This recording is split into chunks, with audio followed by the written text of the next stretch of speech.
Assalamu alaikum wa rahmatullah. Before Baghdad became the center of philosophy, and before the Great Translation movement began, Greek thought was already on the move, passing quietly from one generation to the next. After Aristotle, philosophy in the Hellenistic world gradually entered a period of decline. Original philosophical creativity became rare, and scholars focused mainly on explaining and commenting on the works of Plato and Aristotle. In other words, philosophy shifted from creating ideas to preserving and interpreting them. However, one important attempt to revive philosophy appeared in Alexandria, Egypt, especially through the school of Plotinus, the founder of what we now call Neoplatonism.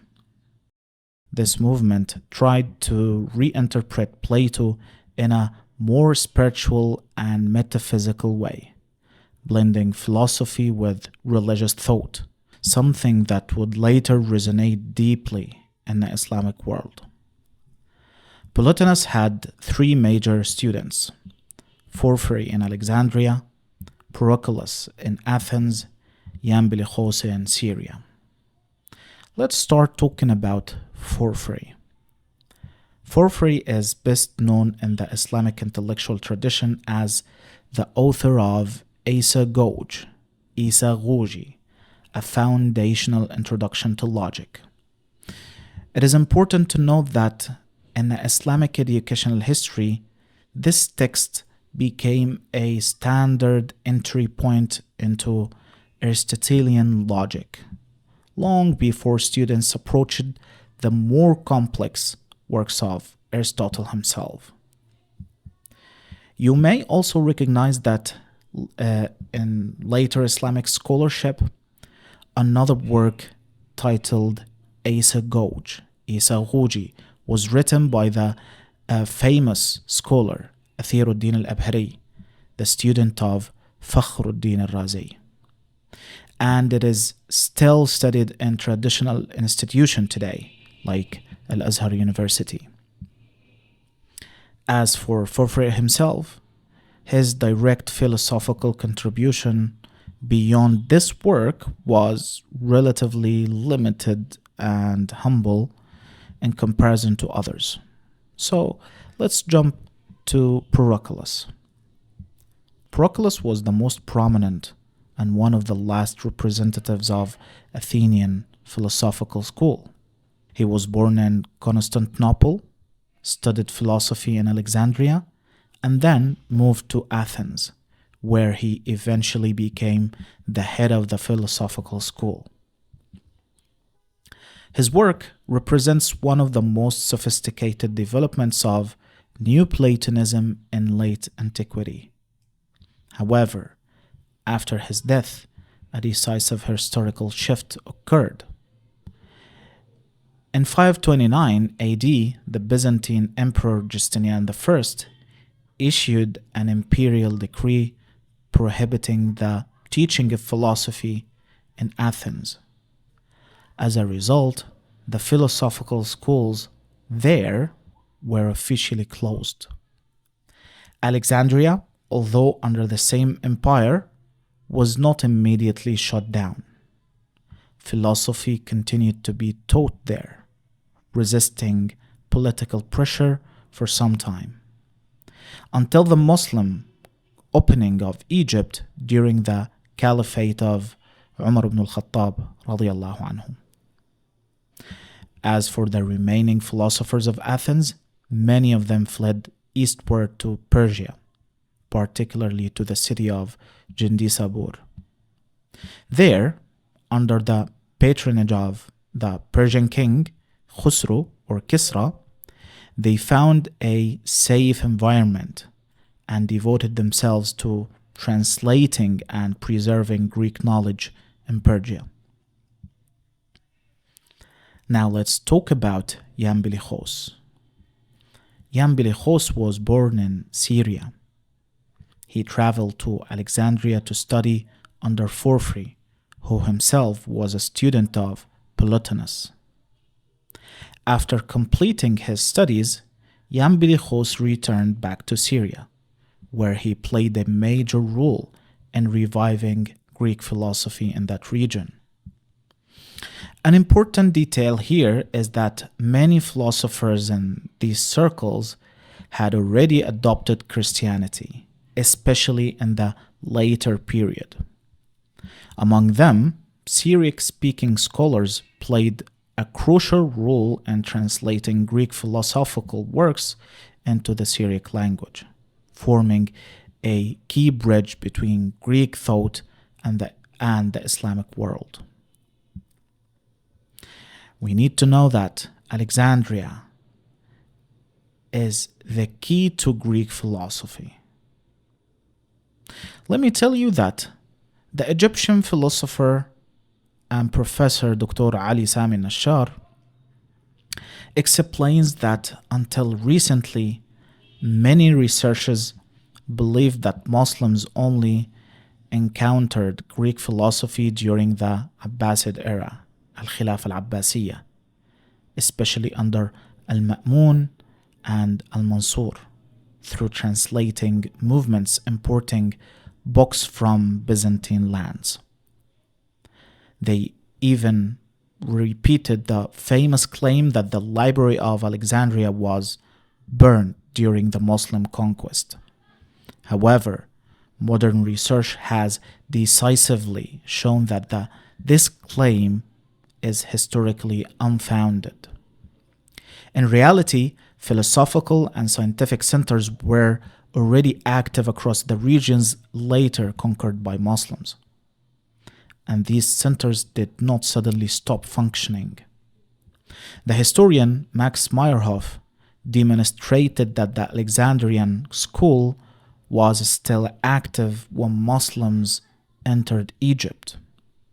In fact, it was the last purely Greek educational institution still operating in the territories that came under early Islamic rule. Meyerhoff also highlights something very important. The method of teaching in Alexandria closely resembles what later became standard in Islamic education. Students would gather daily to read a central text aloud, while a teacher would explain it, ask questions, and guide understanding. This method continued throughout the Middle Ages, and even today, similar patterns can be observed in traditional learning circles in the Islamic world. Let's talk about historical testimonies on the transmission of knowledge.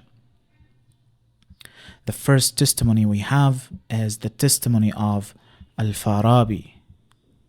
Al-Farabi himself explains that philosophical teaching did not vanish. It moved from Alexandria to Antakya, then to Harran, and eventually to Baghdad. He even traces chains of teachers and students who carried this knowledge, including figures like Yohanna ibn Haylan, from whom Al-Farabi himself studied. Testimony of Al-Mas'udi. Al-Mas'udi confirms that centers of learning shifted over time from Athens to Alexandria, then to Rome, back to Alexandria, later to Antakya, then to Harran, and finally to Baghdad. He also mentions key figures in this chain, including Abu Bishr Matta ibn Yunus, and eventually Al-Farabi himself. Historical reports, such as those preserved by Ibn Abi Usaybi'ah, mention physicians like Abdul Malik ibn Abjar, who taught in Alexandria before converting to Islam. When political centers shifted, teaching itself moved to Antakya and Harran rather than being destroyed. This strongly supports the idea that knowledge was relocated, not lost.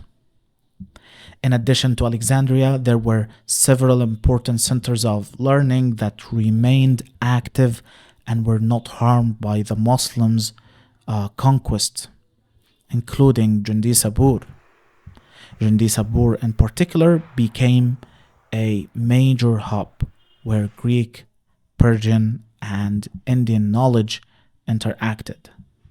It is also worth noting that seven philosophers from Athens fled there after Justinian's decree, further strengthen its intellectual environment.